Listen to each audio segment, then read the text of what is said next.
Kita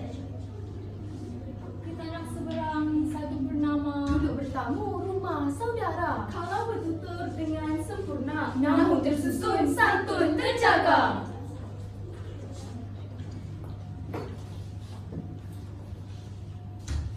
Bismillahirrahmanirrahim. Alhamdulillahirabbil alamin. Wassalatu wassalamu ala asyrafil anbiya'i wal mursalin wa ala alihi wa sahbihi ajma'in.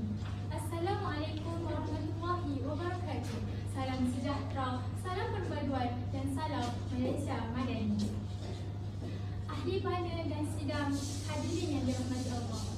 Segala puji-pujian kehadirat Allah SWT kerana dengan limpah kurnia dan izinnya dapat kita bersama-sama bersua dalam gelanggang forum perdana pada petang yang cerah ini. Saya, Nur Najah Akilah binti Muhammad Syarat, akan bersama-sama warga Dewan sekalian untuk mempengerusikan forum kita pada hari ini. Hadirin yang dihormati, sebelum saya memperkenalkan ahli-ahli panel kita pada hari ini, izinkan saya untuk mengupas terlebih dahulu tajuk forum kita pada hari ini.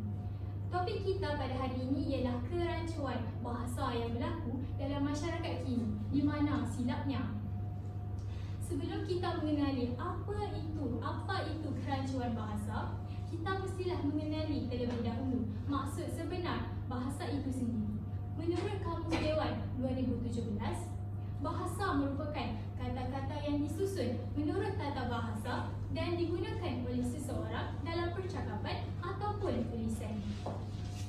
Sebagai contoh, bahasa Mandarin yang digunakan oleh bangsa Cina dan bahasa Melayu merupakan bahasa kebangsaan di negara kita. Dewasa ini sangat sukar untuk mencari masyarakat yang benar-benar monolingual kerana kebanyakan masyarakat di dunia ini, Malaysia khususnya, adalah multilingual atau pluralingual. Dalam bidang sosiolinguistik, bahasa dikenali sebagai kod dan bahasa adalah hak bersama. Setiap individu perlu mempunyai akses kepada bahasa dan menggunakannya sebaik mungkin. Umumnya, bahasa kebangsaan telah menjadi bahasa utama yang digunakan dalam kehidupan seharian.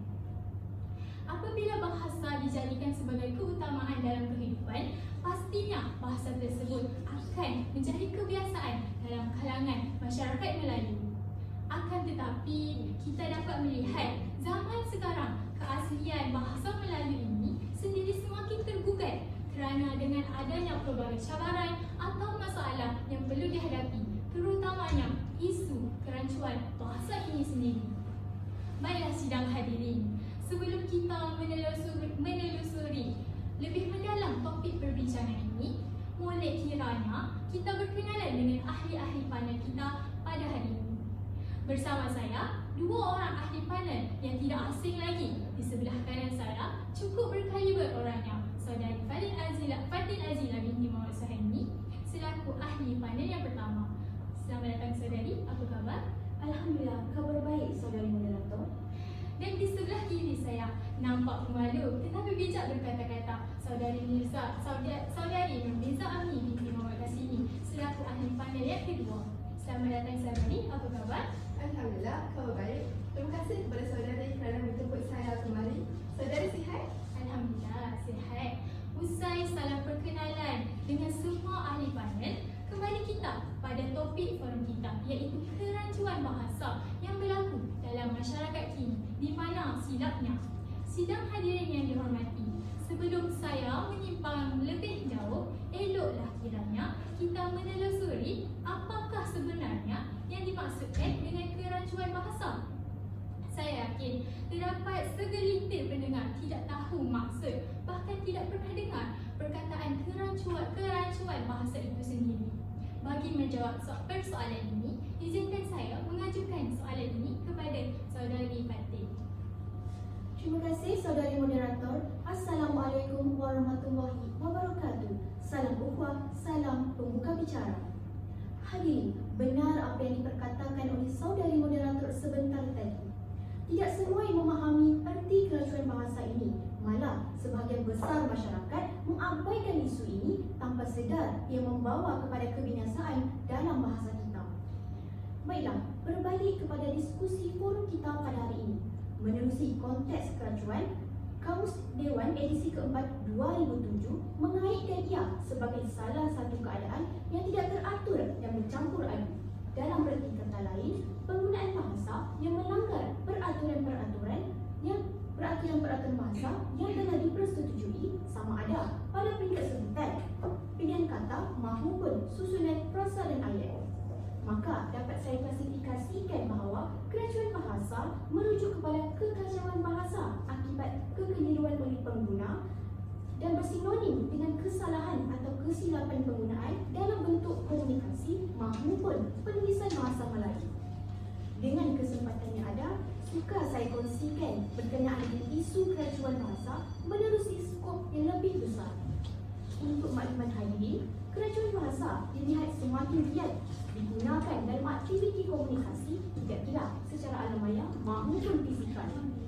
Menurut awal Sarian 1994 mengatakan bahawa keracuan bahasa adalah suatu konteks yang luas untuk dikemukakan di mana yang meliputi konteks sebutan, tata bahasa, penggunaan ayat maupun frasa. Contoh yang paling mudah untuk kita perhatikan adalah persekitaran kita sendiri, di mana Malaysia didiami dengan masyarakat yang majmuk, berbilang bangsa dan agama. Saya percaya bahawa ia adalah salah satu daripada isu yang berlaku dalam keracuan bahasa, di mana dibuktikan dengan kajian Abdul Hassan 1980 yang mengatakan kebanyakan penutur bukan Melayu, terutamanya penutur berbangsa Cina, sukar untuk menyebut bunyi senawan lelangit keras iaitu NY dan lelangit lembut iaitu NG dengan tepat. Isu ini dikeruhkan lagi dengan teknologi maklumat dan komunikasi yang kian meningkat dan menjadi medium dan merancakkan lagi isu keracuan bahasa dari segi penggunaan bahasa rojak, bahasa dialek atau daerah serta kesalahan ejaan dalam media sosial. Begitu juga dengan pengaruh bahan bacaan yang kadang-kadang bersifat picisan turut mengikis bahasa kebangsaan kita. Saya rasa penerangan saya cukup jelas untuk menjawab ajuan soalan yang diberikan. Sekian daripada saya. Kembali kepada saudari moderator. Terima kasih kepada panel pertama kita. Sebentar tadi, panel pertama ada menyatakan bahawa keracuan bahasa merupakan kekacauan bahasa akibat daripada kekeliruan dalam menggunakan bahasa Melayu itu sendiri. Panel pertama kita juga telah menerangkan sedikit tentang kerancuan bahasa yang sedang berlaku di negara kita. Sidang hadirin, demikian tadi penjelasan tentang takrif berkaitan dengan kerancuan bahasa serta jenisnya yang ada, yang pada pandangan saya merupakan penjelasan yang sangat teliti dan terperinci serta menarik daripada saudari ahli panel pertama. Seterusnya, saudari Mirza, bolehkah saya tahu apakah pandangan saudari tentang faktor kerancuan bahasa yang sedang berlaku di negara kita pada zaman kini? Mengapa perkara atau isu ini boleh berlaku? Silakan. Terima kasih saudari moderator. Bismillahirrahmanirrahim. Assalamualaikum warahmatullahi wabarakatuh kepada saudari moderator dan panel pertama serta hadirin yang dikasihi sekalian. Baiklah, saya berpendapat bahawa isu kerancuan bahasa ini berlaku adalah disebabkan oleh penggunaan dialek dalam bicara seharian. Seperti yang kita tahu, Malaysia mempunyai banyak negeri dan boleh dikatakan hampir setiap negeri mempunyai dialek yang tersendiri. Sikap masyarakat yang gemar menggunakan dialek sendiri adalah sebenarnya tidak menjadi suatu masalah. Tetapi yang menjadi isunya di sini adalah apabila dialek tersebut digunakan dalam urusan formal. Misalnya, sewaktu pengajaran dan pembelajaran dilakukan. Perkara ini bukan saya sengaja mahu membuat cerita, tetapi rakan saya sendiri pernah berhadapan dengan situasi di mana guru di sekolahnya sendiri lebih memilih untuk menggunakan dialek berbanding menggunakan bahasa Melayu yang betul di dalam kelas. Perkara ini sedikit sebanyak akan memberi kesukaran sekiranya terdapat murid baru yang baru saja berpindah di sekolah tersebut kerana murid tersebut berkemungkinan tidak faham akan bahasa yang digunakan. Selain itu, disebabkan penggunaan dialek yang diterapkan di sekolah juga akan menjadikan PDP itu tidak dapat berjalan dengan lancar. Penggunaan dialek secara terancam ini juga telah mewujudkan ramai pelajar yang sukar untuk menuturkan bahasa Melayu yang betul kerana lidah mereka sudah terbiasa dengan dialek yang acap kali mereka gunakan. Melalui pengalaman saya sering berjumpa dengan mereka yang paling tidak pun akan menggunakan perkataan seperti hop yang bermaksud yang dan juga perkataan pun disebut sebagai pung sewaktu mereka melakukan pembentangan di dalam kelas. Punca yang seterusnya ialah berkaitan penggunaan campuran bahasa iaitu antara bahasa Melayu dan juga bahasa Inggeris. Kerajuan bahasa yang disebabkan oleh penggunaan campuran bahasa Inggeris dengan bahasa Melayu ini dalam masyarakat zaman kini bermula daripada pengaruh globalisasi, teknologi dan media sosial yang semakin melebar. Globalisasi membawa masuk unsur bahasa Inggeris sebagai bahasa antarabangsa dan perkembangan teknologi serta media sosial menjadikan akses kepada bahasa Inggeris itu lebih meluas.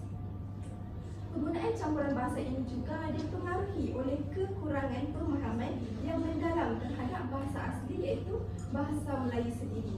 Buktinya, ramai golongan masyarakat yang tidak tahu terma bagi sesuatu perkataan yang sesuai. Sebagai contoh, seseorang ingin memaknai sesuatu perkara di aplikasi Twitter atau nama baharunya X dan menyatakan seperti nak uptweet lah. Perkataan tweet dalam ayat tersebut adalah contoh penggunaan bahasa Inggeris yang digunakan dalam bahasa Melayu. Sepatutnya orang tersebut menggunakan perkataan siapan iaitu dengan nak buat siapan lah. Perkataan siapan itu, perkataan tweet itu digantikan dengan perkataan siapan. Selain itu, kurangnya penekanan dalam pendidikan terhadap kepentingan penguasaan bahasa Melayu dan peningkatan perubahan budaya mewujudkan situasi yang mana masyarakat merasakan bahawa apabila mereka menggunakan bahasa yang bercampur antara bahasa Melayu dan bahasa Inggeris, mereka kelihatan hebat, kelihatan moden dan juga terkini. Sebenarnya, perkara inilah yang menjadi penyumbang kepada kerancuan bahasa yang semakin ketara dalam komunikasi harian. Seterusnya, penggunaan bahasa selanga. Selanga merujuk kepada perkataan atau ungkapan bahasa yang tidak formal atau biasa digunakan dalam sesuatu komuniti. Penggunaan bahasa selanga oleh masyarakat zaman kini boleh disebabkan oleh dorongan untuk memperlihatkan keanggunan sosial serta mengekspresikan identiti kumpulan dengan menunjukkan penyesuaian terhadap trend dan budaya pop yang berubah dengan cepat. Contohnya, zaman sekarang mereka gemar menggunakan perkataan bro yang bermaksud kawan, perkataan lead yang menunjukkan kepada sesuatu perkara yang hebat dan juga perkataan FOMO dengan izin, fear of missing out, iaitu yang bermaksud rasa takut kehilangan. Walau bagaimanapun, apabila individu yang kurang terdedah dengan penggunaan selanga ini dan mereka berjumpa dengan kelompok individu yang gemar menggunakan perkataan selanga, perkara tersebut akan menyebabkan kerancuan dalam komunikasi dan menyukarkan pemahaman dalam konteks yang lebih formal atau profesional. Seterusnya, punca yang terakhir sekali ialah berkaitan bahasa rojak dan bahasa pasar. Bahasa rojak merujuk kepada penggunaan campuran bahasa atau dialek yang tidak teratur, manakala bahasa pasar merujuk kepada gaya bahasa yang kurang formal dan terdapat unsur penggunaan perkataan atau frasa yang mudah difahami oleh masyarakat umum.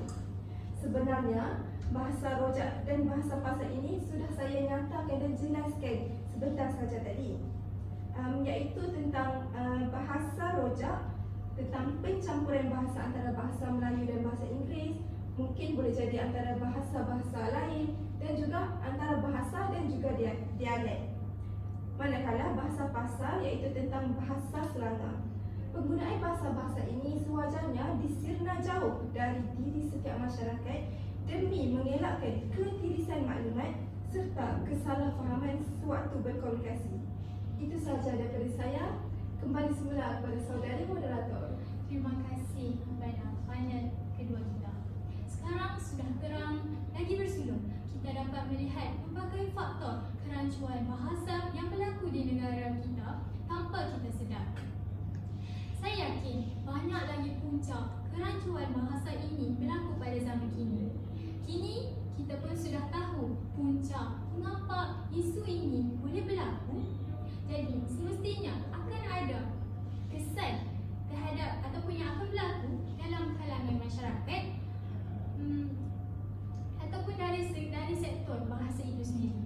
Baiklah saudari Fatih, apakah pendapat atau pandangan saudari sendiri tentang kesan atau dan akibat sekiranya isu kerancuan bahasa ini semakin berleluasa dalam kalangan masyarakat kini, terutamanya golongan muda yang senang terpengaruh dengan perkara-perkara seperti ini? Silakan.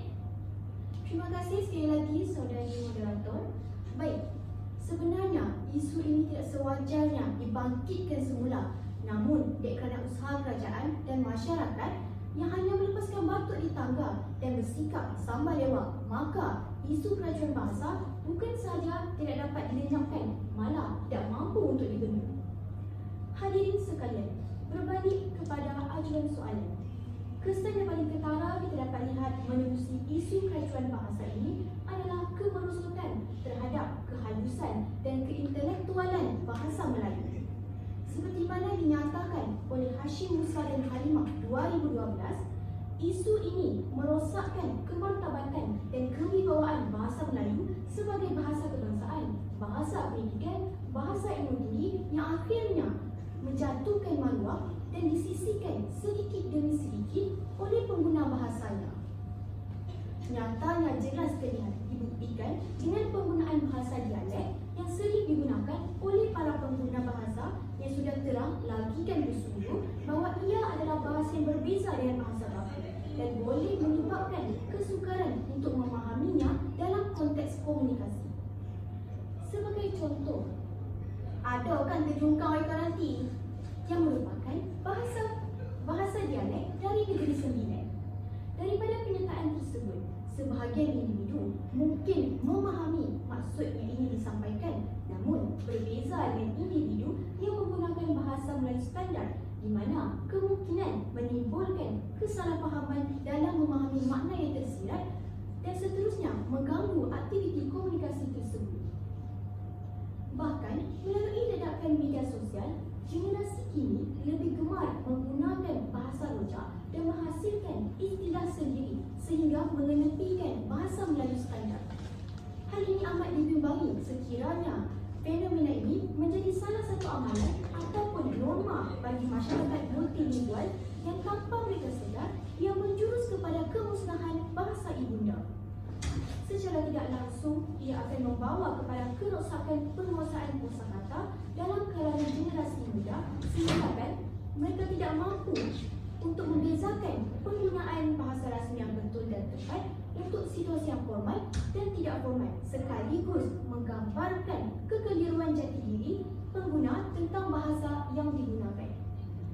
Tepatlah perumpamaan yang diberikan oleh Datuk Seri Dr. Rais Yatim, iaitu sekerat pula sekerat belut, sesuai dengan masalah keracuan bahasa tersebut. Justru, kesan seterusnya turut dilihat melalui konteks perpaduan kerana bahasa adalah kunci penyatuan bangsa. Hal ini jelas menunjukkan bahawa keracuan bahasa mampu mempengaruhi asas perpaduan dalam masyarakat negara. Implikasinya dapat dilihat menerusi hilangnya identiti sesuatu bangsa itu di mana kemerosotan yang berlaku mampu mengubah budaya lokal dengan memperkenalkan kata-kata bahasa ataupun prosa yang baharu serta penggunaan bahasa yang lebih dominan. Hadirin, menelusuri skop yang lain juga, fenomena ini akan menghasilkan ketidaksetaraan sosial yang merujuk kepada ketidakadilan dalam kalangan masyarakat yang meliputi aspek ekonomi, pendidikan, peluang pekerjaan dan sebagainya. Hal ini diertikan dengan kewujudan jurang di antara individu yang tidak fasih berkomunikasi dengan menggunakan bahasa yang lebih dominan dalam masyarakat dan pastinya mengalami kesulitan dalam mengakses layanan publik, pendidikan maupun peluang ekonomi. Sekian daripada saya. Kembali semula kepada moderator. Terima kasih saudari Fatini. Benar, saya sangat setuju dengan pendapat saudari. Kita dapat melihat bahawa isu ini mampu memberikan impak yang mendalam kepada bahasa kita. Sedar tidak sedar, kita telah menghancurkan keaslian bahasa ibunda kita sendiri. Sebagai rakyat yang prihatin, kita mestilah sentiasa mengambil cakna dan memainkan peranan dalam mempertahankan bahasa Melayu, dalam mempertahankan bahasa kebangsaan. Jadi, apakah langkah atau cara yang perlu kita ambil untuk menangani masalah ini? Silakan ahli panel kedua, saudara Musa. Terima kasih saudari moderator. Bagi saya, untuk mengatasi kerancuan bahasa ini daripada terus bermerajalela di negara kita, saya kira semua masyarakat perlu menggembing tenaga demi mempertahankan bahasa ibunda yang tercinta. Jadi, ibu bapa, guru, rakan-rakan, diri sendiri dan juga kerajaan perlu memainkan peranan yang penting dalam menangani isu ini. Antara usaha yang boleh dilakukan oleh ibu bapa ialah dengan menerapkan penggunaan bahasa formal di rumah. Dalam hal ini, saya faham dan mengerti akan ibu bapa yang berpendapat misalnya bahasa dialek adalah penting agar anak-anak mereka sedar di mana bumi dipijak, di situlah langit dijunjung. Namun, perkara sedemikian sewajarnya tidak menjadi alasan untuk terus mengabaikan bahasa Melayu yang betul di rumah. Seterusnya ialah guru. Guru adalah insan yang sangat memainkan peranan dalam isu ini kerana jika dilihat secara holistiknya, seseorang murid akan lebih meluangkan banyak masa di sekolah berbanding di rumah. Jadi, apabila bahasa harian yang dituturkan adalah bukan bahasa Melayu yang betul, perkara sedemikian akan memberi impak kepada murid. Seterusnya, murid tersebut akan menggunakan bahasa-bahasa tersebut di mana-mana saja mereka melakukan komunikasi, termasuklah di media sosial. Sudahlah murid tersebut menggunakan bahasa yang rancu di rumah, ditambah pula dengan bahasa yang tidak formal yang digunakan oleh guru di sekolah. Seterusnya ialah peranan daripada rakan-rakan. Rakan-rakan juga perlu memainkan peranan dengan membantu rakan-rakan yang sudah terbiasa menggunakan bahasa yang tidak formal, bukan turut serta menggunakan bahasa tersebut apabila berkomunikasi dengan mereka. Lama-kelamaan, kerancuan bahasa yang dahulunya ibarat makanan seharian kian pudar kerana penggunaannya yang sudah berkurang. Rakan-rakan adalah satu komuniti yang penting untuk mewujudkan persekitaran yang memberi tumpuan kepada komunikasi yang jelas dan efektif. Hal ini kerana murid akan lebih banyak berkomunikasi dengan rakan-rakan apabila mereka berada di sekolah. Jadi, rakan-rakan boleh membantu dengan menggalakkan latihan bahasa, bertukar pengalaman dan memberi maklum balas yang membina dan bukan menjatuhkan kepada rakan tersebut. Dengan memberi tumpuan kepada pembangunan kemahiran komunikasi yang baik, kerancuan bahasa dapat dikurangkan dan komunikasi yang lebih produktif dapat tercapai dalam kumpulan rakan-rakan. Seterusnya ialah peranan diri sendiri. Kita mengenali diri kita. Jadi, kita perlulah memainkan peranan dengan meningkatkan kesedaran terhadap isu-isu bahasa yang seringkali menjadi masalah. Hal ini boleh mencakupi dengan mengambil inisiatif untuk memperkukuhkan kemahiran berbahasa menerusi latihan, memperbanyakkan lebih lagi bahan bacaan dan mengikuti kursus atau sumber-sumber pembelajaran bahasa. Selain itu, penting juga untuk kita berusaha menyelaraskan bahasa dengan peranan diri dan objektif komunikasi yang dikehendaki. Dengan penekanan pada pemahaman konteks dan penyesuaian bahasa, seseorang dapat mengatasi kerancuan bahasa dan menjadikan komunikasi kita lebih baik. Peranan yang terakhir ialah dari segi kerajaan. Kerajaan perlu menetapkan garis panduan dan piawaian komunikasi yang jelas bagi semua kaki tangan kerajaan. Hal ini termasuk dengan memberikan latihan bahasa kepada kaki tangan, menggalakkan penggunaan bahasa rasmi yang tepat serta menyelaraskan dokumen dengan pengumuman yang dikeluarkan oleh agensi kerajaan. Selain itu, pihak kerajaan juga perlu memantau penggunaan bahasa yang digunakan di papan-papan iklan terutamanya yang terdapat di sepanjang lebuh raya. Perkara ini disokong oleh Menteri Pendidikan Datuk Seri Mazil Khalid dalam berita harian pada tahun 2017 yang berkata, ini penting kerana masyarakat mudah terpengaruh dengan cara dan gaya bahasa yang digunakan di tempat awam, termasuklah di papan iklan dan media massa. Jika salah penggunaannya, maka masyarakat juga akan melakukan kesalahan yang sama. Dengan mengambil langkah-langkah ini, kerajaan dapat mengurangkan kerancuan bahasa dan meningkatkan kualiti berkomunikasi. Itu sahaja daripada saya. Saya serahkan kepada saudari moderator. Terima kasih atas penjelasan yang panjang lebar tentang cara untuk menangani masalah ini dalam kalangan masyarakat kini. Terdapat banyak lagi usaha yang dapat kita lakukan untuk membendung masalah ini daripada merebak dan bergerak pantas bagai belut di ketil ekor. Halnya demikian kerana isu kerancuan bahasa ini sudah sebati dalam kalangan rakyat Malaysia sekarang. Sebagai rakyat yang berwibawa, kita mestilah sentiasa mengambil berat tentang warisan negara, terutamanya bahasa Melayu, kerana bahasa Melayu ini merupakan satu amanah yang perlu dijaga dari zaman ke zaman. Demikian sudah perbincangan daripada semua ahli-ahli panel kita pada hari ini tentang kerancuan bahasa dalam kalangan masyarakat kini. Menunding jari menyalahkan satu-satu pihak memanglah mudah, tetapi menyelesaikan isu ini bukanlah semudah kita berbicara. Oleh itu, terdapat banyak langkah yang dapat diimplementasikan supaya kita dapat menangani masalah ini daripada berleluasa.